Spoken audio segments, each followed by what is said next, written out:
Сәлем достар, сіздермен бірге Айгерім. Бүгін сіздермен өте оңай әрі өте дәмді болып шығатын бакинский пахлава жасайтын боламыз. Міндетті түрде каналыма тіркеліп, қоңырауша басып кетіңіздер.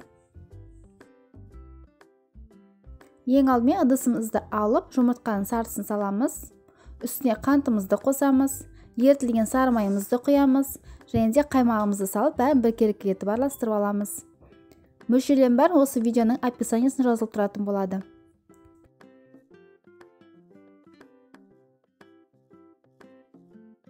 Енді ұнымызды електен өткізіп, жұмсақ қамыр ереміз. Міне біздегі қамырымыз осылай болып шықты. Қолға жабыспайтын жұмсақ қамыр шығу қажет.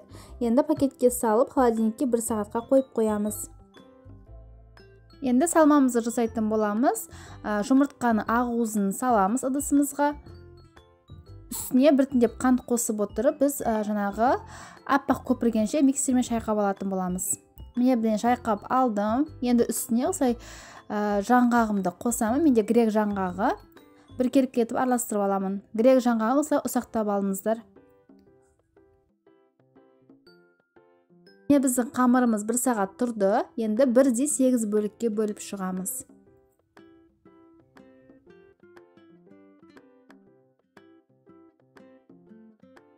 Енді әр бөлігін осылай дөңгелек етіп алып, үстіне ұнды сеуіп, жұқа етіп жайып аламыз.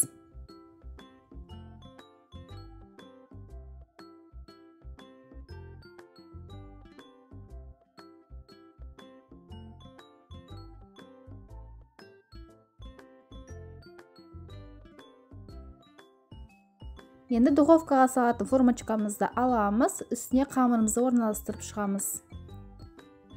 Үстіне сары май жағып шығамыз. Оның үстіне екінші қамырымызды орналастырып шығамыз. Тағы да ерітілген майымызды жағамыз.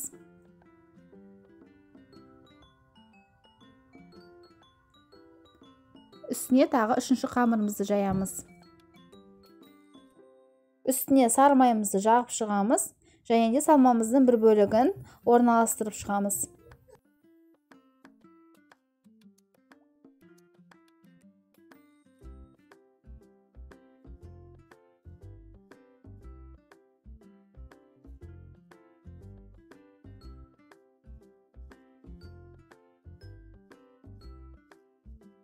Енді қамырымызды тағы да орналастырып шығамыз да, үстіне сары май жағып, салмамыздың екінші бөлігін салып шығамыз.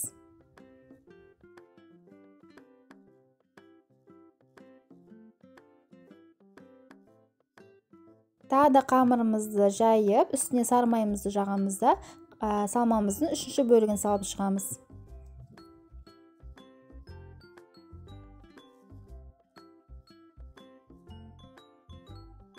Қалған қамырларымызды да осылай жайып, арасын сары маймен жағып, тағы да орналастырып шығамыз.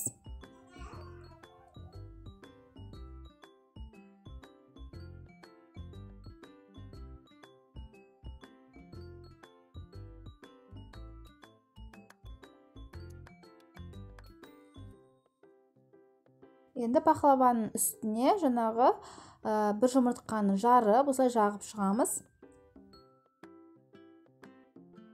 Енді осылай ромбиктарға кесіп шығыңыздар. Пахлаваның формасын осылай алдын ала кесіп шығу қажет.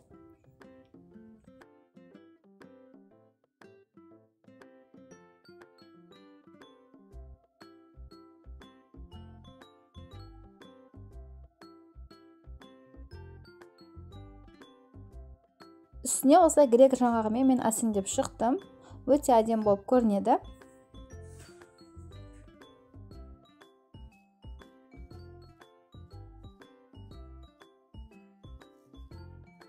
Енді пахлавамызды 160 градусқа 30 минутқа духовкаға пісіріп алатын боламыз.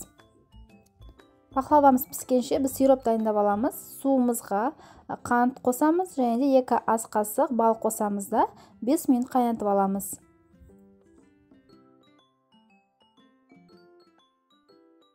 Міне біздің пахлавамыз 30 минуттай духовкада пісті. Енді үстіне сиропымызды құйып, тағы да 200 градусқа духовкаға 10 минуттай пісіріп алатын боламыз.